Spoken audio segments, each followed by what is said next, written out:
This is the In Focus podcast from The Hindu.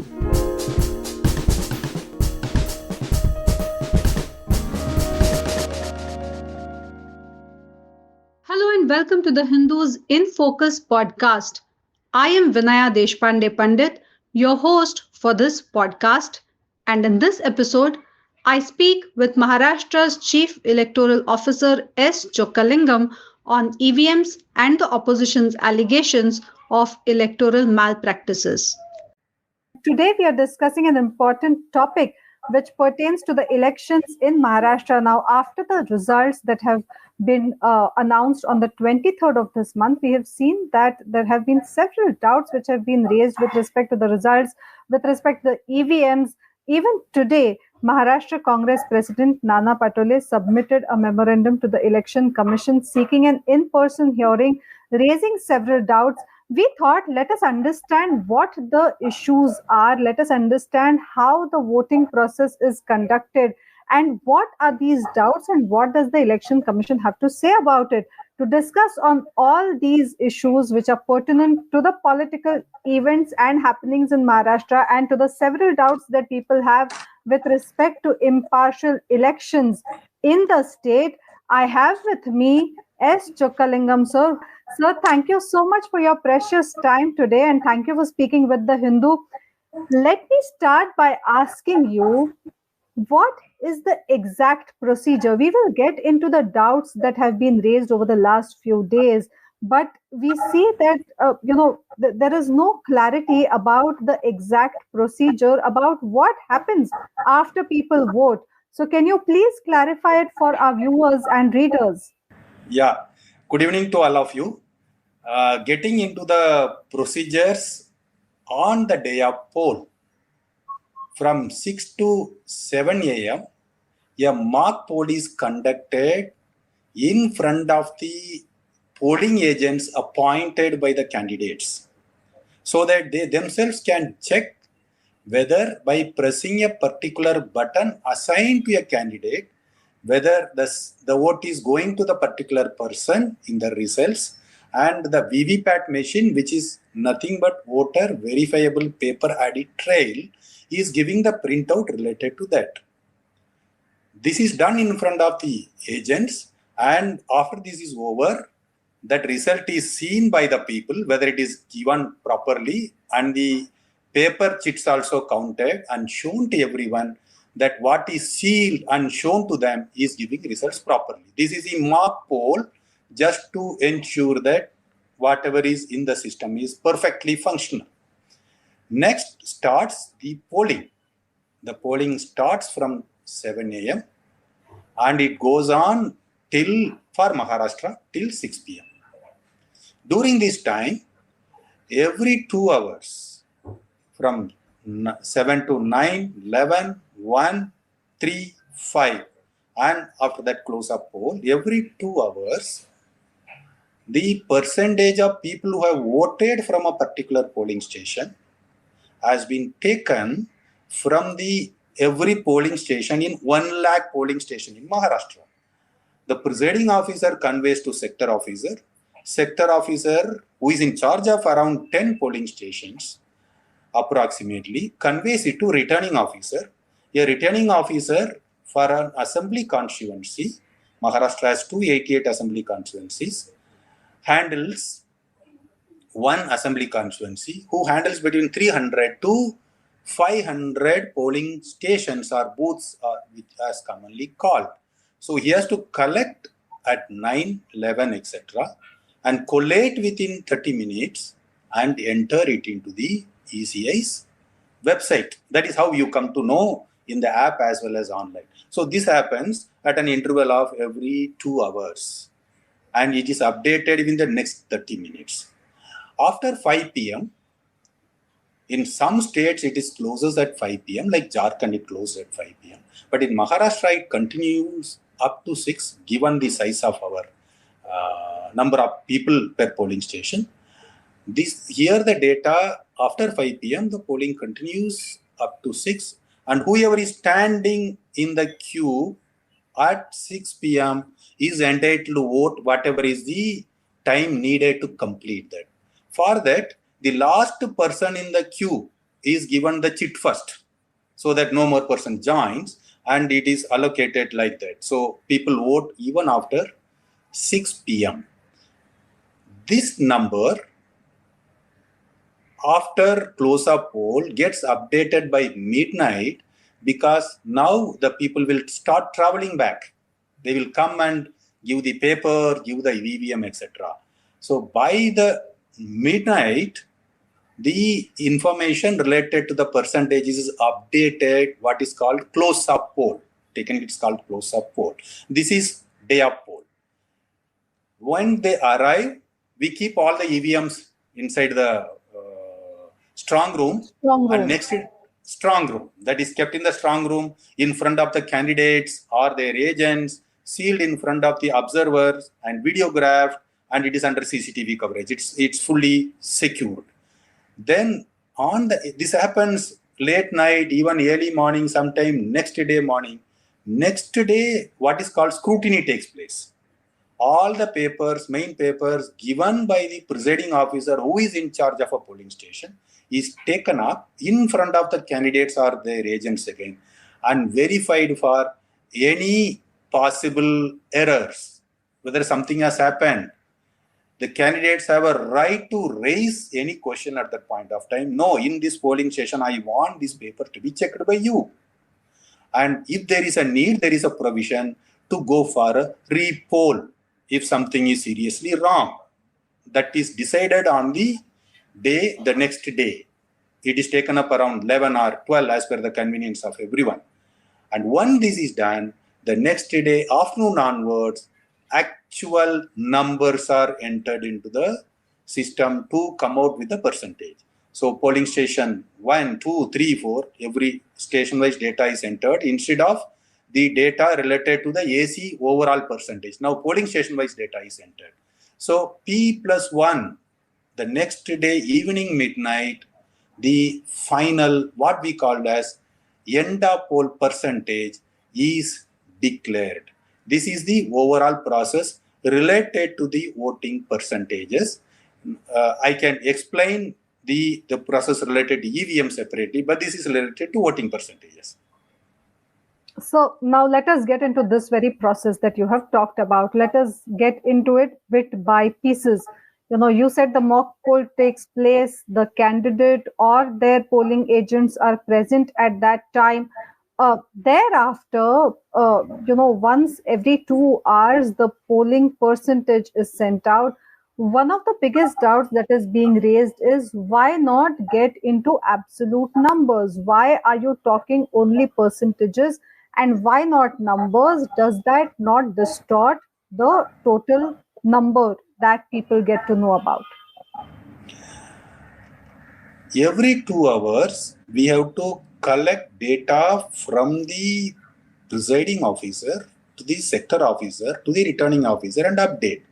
Within a short span of time, while our primary duty is to conduct the election, this data is collected as a percentage only, because this is only information. This is not legally binding document.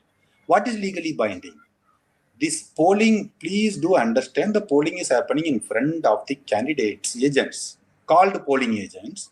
And at the end of the day, when the polling closes, a form called 17C is handed over.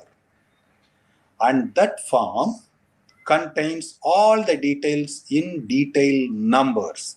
This is the number, male, female, third gender, and this is the number of votes. This copy is given at the end of the day. Let us understand very clearly that while the polling is going on, giving information is only for the information purpose, and getting into the numbers at that point of time may actually divert the focus of the presiding officer on supplying data than conducting the polls. So as per the standard procedure, since elections were introduced, the numbers are always given at the end of the day to the polling agents there, and the data is entered only the next day into the system. Please do understand, these people have gone the previous night. They started working from 5 a.m. They don't have a break in between for anything, maybe except going for natural things. Otherwise, they don't have any official break and they deliver it in the night. So actually, if you want the correct data to be entered, it can be done the next day only. And this is nothing new. This is happening for since the time elections were introduced. So let us talk about this very important document. This is Form 17C that you spoke about right now. Because, Yeah. After the polls, after the results, we are seeing that doubts are being raised with respect to the rise in the number of voters from 5:30 p.m. onwards. Suddenly, political parties are saying sudden surge has been seen after 5:30 p.m. Till the data till 5 p.m. that the election commission had given is way different from the data. So how did the voting percentage increase so much within just 1 hour or within just half an hour? What is this correlation between Form 17C and how do you, answer these doubts with respect to the sudden surge that is being alleged by the political parties? Let me be clear about one thing. There is no sudden surge. There are two times which are going on. One is 5 p.m. Another one is 5:30 p.m. There are doubts raised about this also.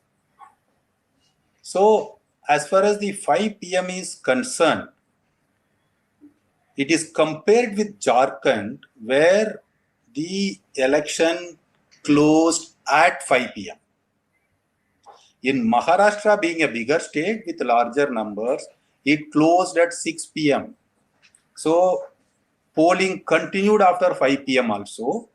And the numbers which are being talked about is that 76 lakh people voted post 5 p.m. Please do remember, Maharashtra is a big state. We have 1 lakh polling stations called polling booths also. 1 lakh polling booths. So if we take 76 lakh, it is 76% per booth voting from 5+ hours. If you look into the overall voting capacity throughout the day, it is similar. 60 to 70 people vote throughout the day during the exact period of time. So at the outset, let me be clear that there is no surge at all. It is a regular course. If you put a graph, I can show you a graph. And if you put a graph, it is a normal course. In fact, after 5, it goes down a little. So 76 lakh people voting in 1 lakh booths, mere 76. Otherwise, there is no surge. And if you compare with 2019, it is similar.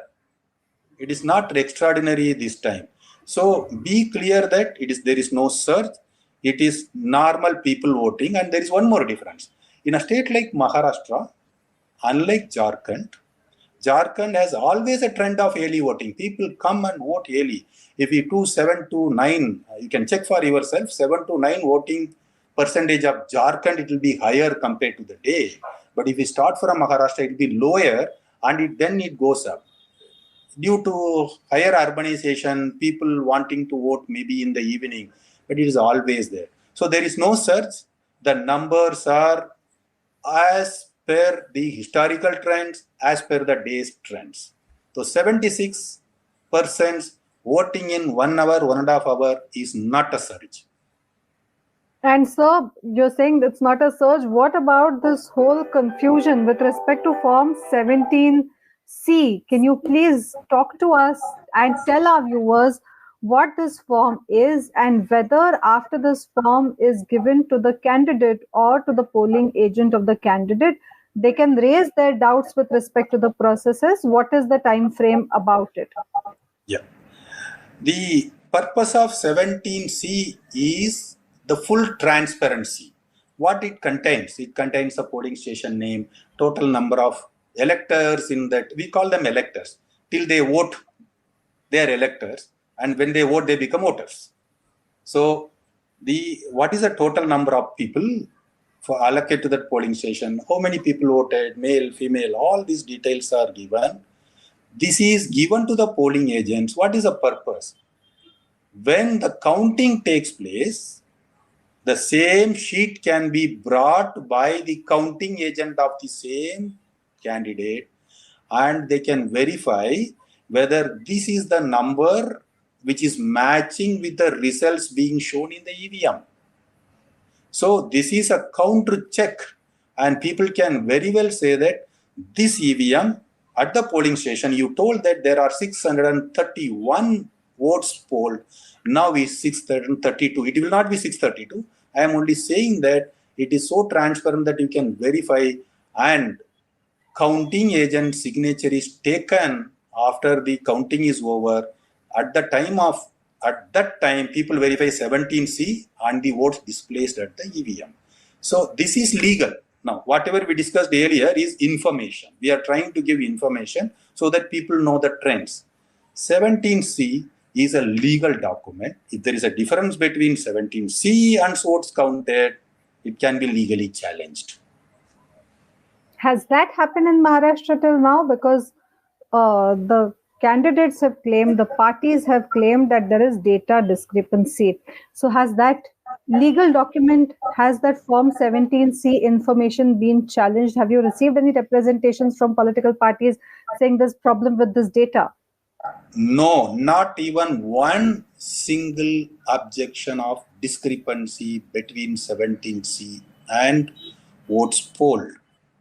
That is very clear. What is being discussed about is information which is collected orally on the day of poll, telephonically. Orally means that for presiding officer to sector officer to returning officer, and updated. All the discussion is happening here. But between 17C and votes counted, it is perfectly matching. Taking into account, there are some votes called tendered votes. Taking into account, there are people who are voting through election duty certificate. People who are on election duty, they can vote provided they have an election duty certificate. Within this legal ambit, there are no discrepancies, no one challenged it. And be clear about one thing, if there is anything, this becomes an election petition, the person can file an election petition in the Honorable High Court, and High Courts gets into each and every detail to verify whether everything is perfect or not. Then, sir, considering that in the last few days, several doubts have been raised with respect to all these issues that you are addressing right now, with respect to discrepancy in data, with respect to, allegations that there is a sudden surge. You said there was absolutely no surge. This was normal voting percentage that was your normal voting that happened even in that hour. Another concern that was raised was with respect to the difference between postal ballot and the EVM. So, what is that issue really? When some of the candidates claim that looking at the ratio, if someone was ahead in the postal ballots, they should have been ahead during the counting as well, and that how they were ahead in the postal ballot and how they lost it when the EVM entered the scene. What happened exactly? There are two things to postal ballots. Interestingly, there are some reports that after the close-up poll, there is, and between counting and the poll, there are 5 lakh increase in the number of votes. That report has not taken into account the postal ballots, which are exactly 5 lakh plus. So it is not some addition suddenly happened after the poll is over. It is the postal ballots which are 5 lakh. Let me explain the concept of postal ballots. Whoever is not able to vote on the polling day for valid reasons provided by the Representation of People Act and the ECA guidelines can vote through postal ballots. Who are they? First, the defense personnel who are guarding the borders of our country. They are there. They cannot come here and vote. They are called service voters. And they are given this chance to vote through postal ballots. The second category, and the Election Commission made in the past 2 elections very detailed arrangement for that. This is a special arrangement. So far it was not there.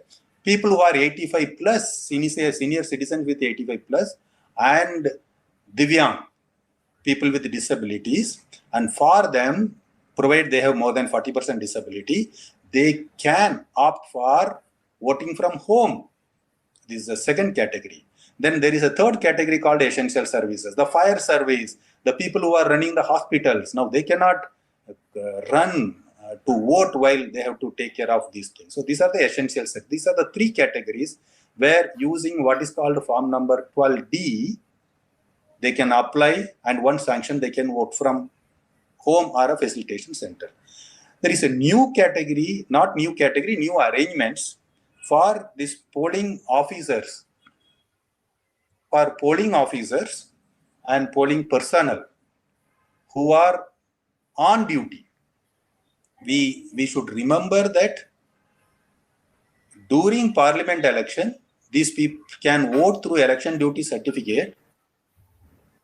They can vote through election duty certificate because they are posted within the parliamentary constituency. They are only changed from one assembly to another assembly constituency in the interest of fairness. That was the purpose. But however, for assembly constituency, they have to be issued postal ballot papers because they will be working outside the assembly constituency. Please remember, election duty certificate permits you to vote within the same polling station where you are working. But in parliament, when you are working within the parliament constituency area, the same candidates are there. But if you are working in assembly constituency, the candidates will be different, so you cannot use that. So they have to vote through postal ballots. Earlier, application was given and they have to apply through postal ballot, send by post, returning officer will send by post, you give the ballot and send by post. These are the three arrangements. What has happened now is that election commission, to ensure that these people have the franchise, exercise their franchise properly, they made arrangement that will be delivered by hand to them and they will vote in the facilitation centers. So this number has increased. I mean, people who are on polling duty, 85 plus, all these people are voting. So it is 5 lakh votes which has increased. This is a number. This is about the postal ballot paper. This is an addition. You asked me a second question. Can you please repeat that? So before going to that, I would like to come to a representation that has been made to you today by the Congress party, which has said that there were several issues. They have sought your time in person.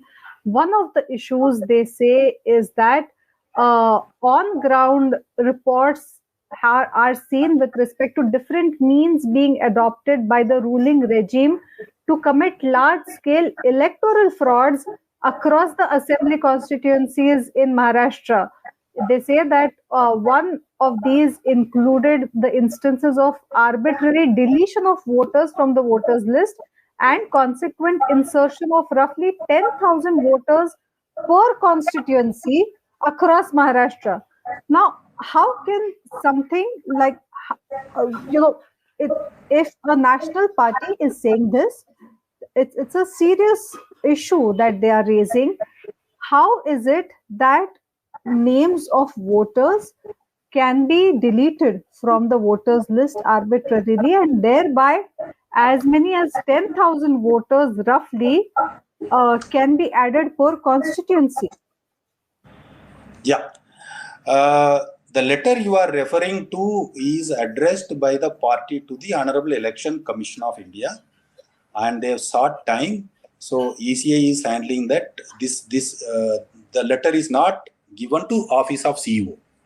However, let me explain the processes related to deletion and addition. As far as deletion is concerned, no mass deletions or suo moto deletions are permitted in an election year. There are two types of deletions. One is that the concerned person, anyone who knows about some person is not being there, not in the location, or no longer alive. Somebody has to file in an information saying that this person is no longer there. In the form, he has to fill it and submit. These are always available. Election Commission also undertakes suo moto deletions, but that is not. But these are individual processes. Each individual voter will have to undertake it. It cannot be an en masse process. En masse process is not taken up in an election year.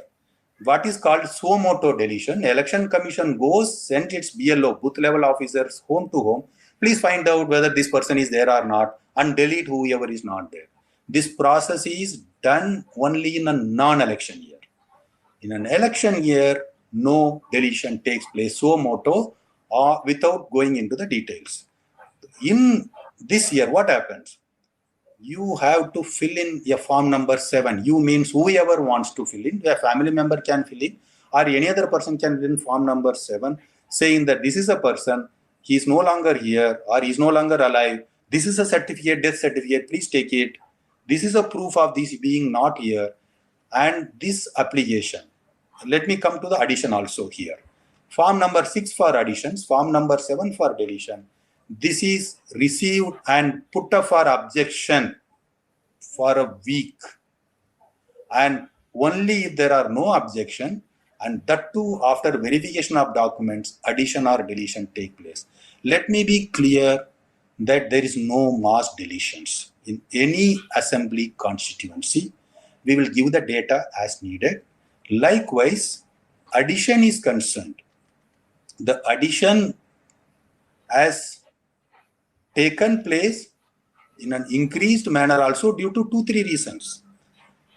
Previously, new persons, new electors, people above 18 can be added with a cutoff date of only 1st January every year.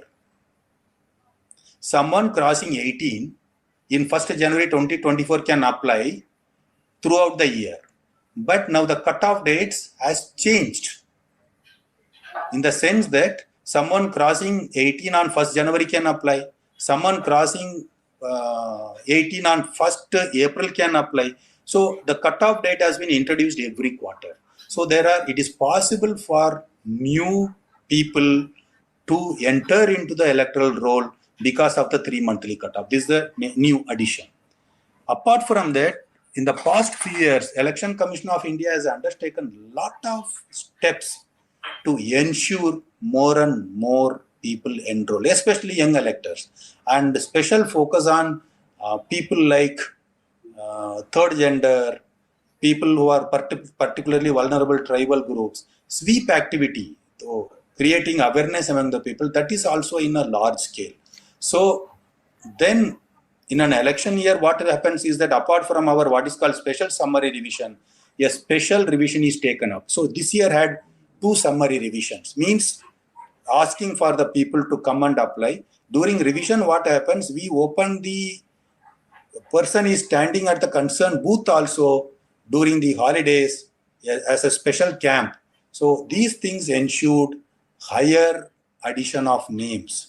These are the reasons, but again, there are no huge mass additions. This is the status of both. Thank you for clarifying on that. I want to come to the last question, and this is with respect to concerns which were raised about the winning margins. There are several constituencies in which the opposition party says that the winning candidates have received almost identical number of votes, raising doubts about whether there was any manipulation with respect to voting and polling. Yeah. About addition, let me add one more thing before coming to identical numbers. Both addition, deletion, modification, everything goes through a process of calling for objections. It is put it in the notice board and people can see and they can say that no, this person cannot be added for these reasons. So the process is transparently followed. Deletion also, it is transparently followed. In fact, in a case in one of the constituencies, Honorable High Court very clearly told that Election Commission stand that we will not delete in a mass way, but only by filling particular form has been upheld, even though petitioner wanted deletion on Election Commission's own. As far as the numbers are concerned, whether the winning margins having a similar number, let it be very clear. The process is kept transparent. what is coming out of the EVM, what is coming out of postal ballot addition is purely the results of the processes undertaken. As I told you, from day one of electoral rolls, we have given copies of electoral rolls to political parties, later on to the candidates. This one. As far as the EVMs are concerned, during first level checking, commissioning, which is insertion of the candidate's name into the system in the VVPAT, and distribution of the EVMs and the entire process in front of the candidates, polling agents, and counting is in front of them. The entire process is transparent. If some number is coming similar, it will be purely a coincidence. Nothing more than that. It's a statistical coincidence. But the process is from beginning to end. It is very transparent. And let me add one thing. In our country, there is a remedy for everything. If anyone has any doubt about a process being improper, we strongly say that there is nothing improper. But anyone has a grievance and to make a grievance, the law gives them a right to file an election petition before the Honorable High Court. And High Court will go into each and every details, whatever the petitioner wants to ask. Yeah, So, please. how many such representations have you received in Maharashtra till now after the results? Election, you are asking about election petitions? Yes, I'm asking about grievances raised by political parties or by candidates with respect to the Maharashtra results. Have you received any, petitions or requests or concerns with respect to it, and how many? We basically received what you told just now about the addition, deletion, and as well as the percentages. The percentage being higher, which we discussed. Apart from that, most of the complaints are coming through social media and TV channels and newspapers, which we are responding. Otherwise, this whatever complaints have come, we are handling. But let me be very clear. It is our duty to explain, we are explaining. But the remedy, a very clear remedy is through an election petition. And let me add one more thing. There were doubts about raised by some of the petitioner before Honorable Supreme Court that we want to check whether what is inside the burnt chip is correct or not. So Honorable Supreme Court told that let Election Commission start a procedure. Accordingly, Election Commission devised a procedure during Lok Sabha elections. It was during the Lok Sabha election, under which any candidate can asking for verifying what is in the bond chip. So a procedure is established through which you can take up randomly select, the applicant can select any of the EVMs and check whether it is giving the results as it is expected. Something like you can press this button, whether it is giving the same results or not. Now, there are some questions about burnt chips. Some people have raised that if it is a burnt chip, nothing can be programmed into that. How the symbol is getting fed into that? A valid question, but let me be very clear. There are three parts to an electronic voting machine. Control unit, which controls all the other two things, as well as stores the number of votes polled per candidate. This unit remembers only candidate 1, 2, 3, 4, 5, 6, 7, 8, 9, 10. It doesn't remember anything more. Nothing can be fed into this. Voter verifiable paper audit trail VVPAT machine has been introduced by Election Commission of India to have transparency only, to enable a voter to see the button I am pressing, whether it is going to the concerned candidate or not. Now, what is being fed as a symbol is into the VVPAT machine. And that says that when someone presses a particular button in a ballot unit, you will print this symbol, because the symbol needs to be printed. But the control unit has nothing connected with symbol. There is no loading. It is purely, let me tell very frankly that it is something like a fixed calculator. It's a Casio calculator type. So it can only add and tell you the results. Nothing But else then, can be sir, done. can the opposition parties get access to EVMs? Because we spoke to one of the political parties' legislators, and he said we are willing to give the EVM numbers to the election commission, saying that these are the problematic EVMs. Present them in front of us. Let everyone be around. We can show that when a particular button is pressed, it's not that particular symbol that comes through VVPAT, and that there is manipulation. But we are not being given access to these EVMs, though we are telling them very specifically about which EVMs are malfunctioning in which booths. At least I have not received any complaint like this, but let me be very clear. There is a very clear procedure from this year onwards, Lok Sabha onwards, as I mentioned about Honorable Supreme Court judgment. The candidate can apply. In fact, as per my information today, in many constituencies, many candidates have applied to verify, and they have a right to choose which EVM they want to verify. This right has been given as per the circulars instruction issued by Honorable Election Commission of India on 1st June, 16th July and 30th July. These are the three notifications related to that, and the right has been given, and people are free to apply and verify that this right is there, and it will be so transparent in front of them, it will be done. But let me tell you one more thing. As far as if someone is claiming that vote is going to some other person, even on the polling day, the elector has a right to claim that it is going to wrong person. I am very sure he can apply and it can be verified, but his claim should be correct. That is the only condition. No one has applied under that provision, but that is past now. Anyone applying today, any candidate applying today has a right. By following the proper procedure, they can verify whether that EVM is properly functional or not. So, one of our viewers wants to ask you a question. They want to know about pre-programmed EVMs and want to know about the process with respect to pre-programmed EVMs, and whether there is, how are the pre-programmed EVMs sent out? Like, how is the programming done? And whether there is any scope of intervention after it is programmed, or even when it is being programmed, can it be programmed differently? See, EVMs are controlled, or the SOP is based on two different types.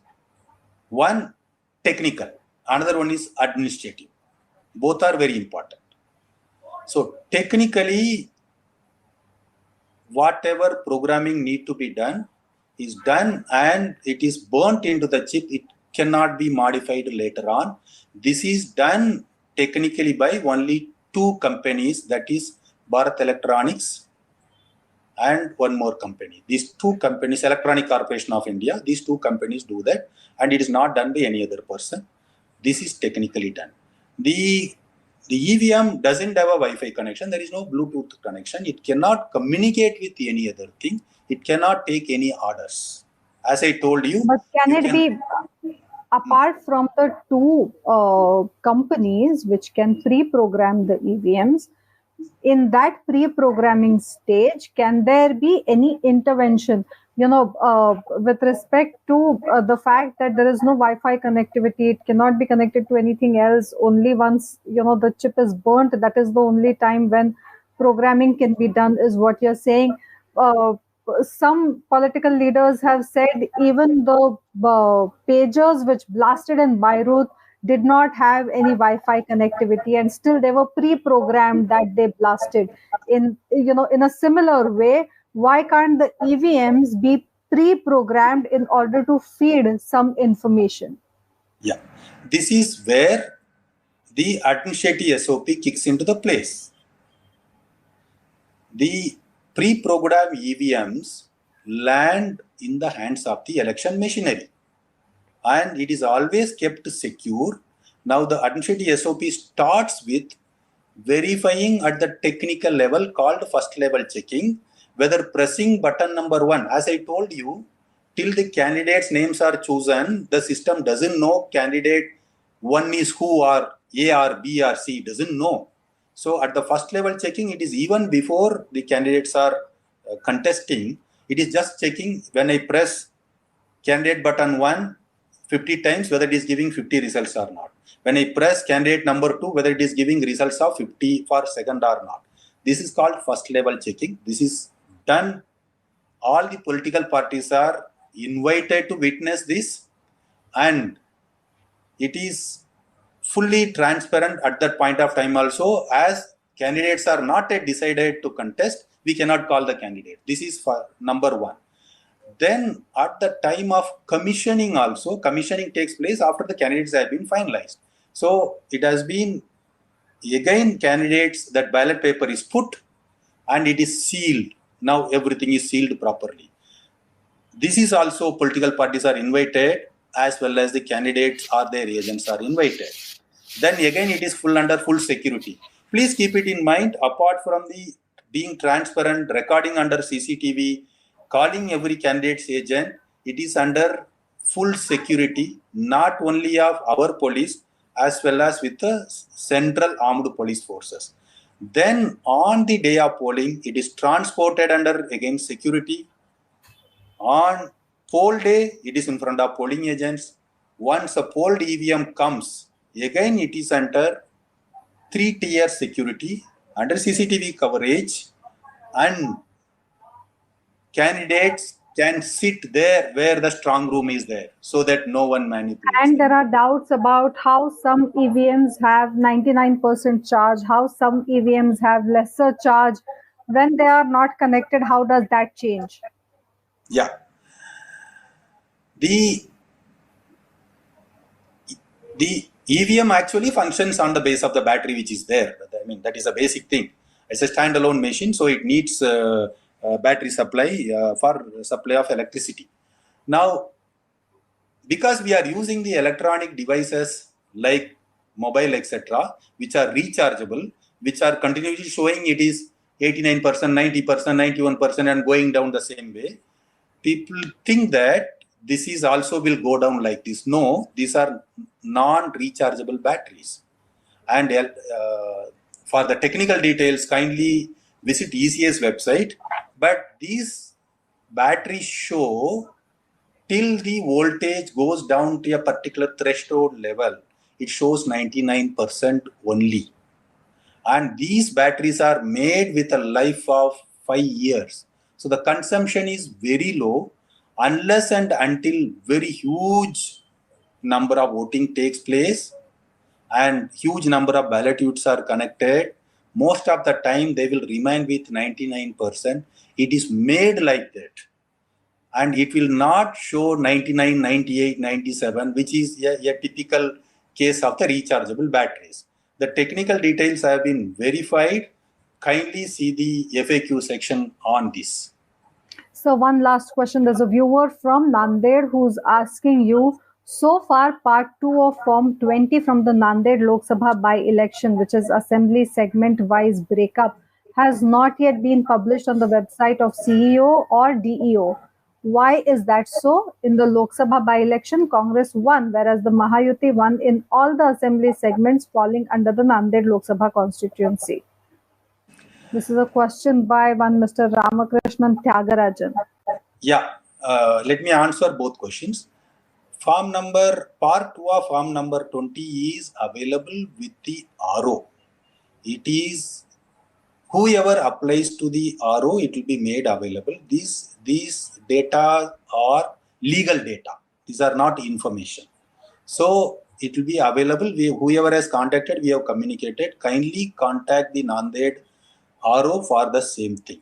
The second thing is that while for Lok Sabha, different party wins or different candidate wins, for the same constituency, different wins. I think it is self-explanatory. You must have seen so many times people vote differently for different elections. We have seen in this country again and again, for Lok Sabha elections, they elect different party, different voters, and for the assembly election, they vote different people. As it is related to a particular constituency, I don't want to get into the why it might be possible. That is a realm of conjecture, which I don't want to get into. But this has happened elsewhere. This happened in Telangana. It happened in AP. It happened elsewhere. People are smart enough to choose different candidates at different level. That is the only statement I can make. So, with all these questions, you've been very kind in making sure that you make time for this live for the Hindu. We had earlier requested for half an hour of your time. It's been 45 minutes. We've already overshot the time frame by over 15 minutes. You've kindly answered all the viewers' questions as well. Thank you so much for taking up so many issues that the people of Maharashtra have been thinking about, the concerns that have been raised by the political parties. We will keep coming back to you as the Hindu for more information with respect to the official complaints that the political parties will end up filing with you.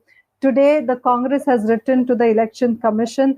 Likewise, if the other candidates and parties do approach you with the concerns that they have raised till now, we will keep following up with you over this, as this election has been of tremendous interest nationally as well. Thank you so much for your precious time, and thank you so much for speaking to the Hindu. With that, it's a wrap from me, Vinaya Deshpande Pandit. Thank you so much, Chokalingam sir. Thank you. In Focus will be back soon with analysis of the biggest news issues. In the meantime, you can find our podcast on Spotify, Apple Podcasts, Stitcher, and other platforms. Just search for In Focus by The Hindu. We'll see you soon.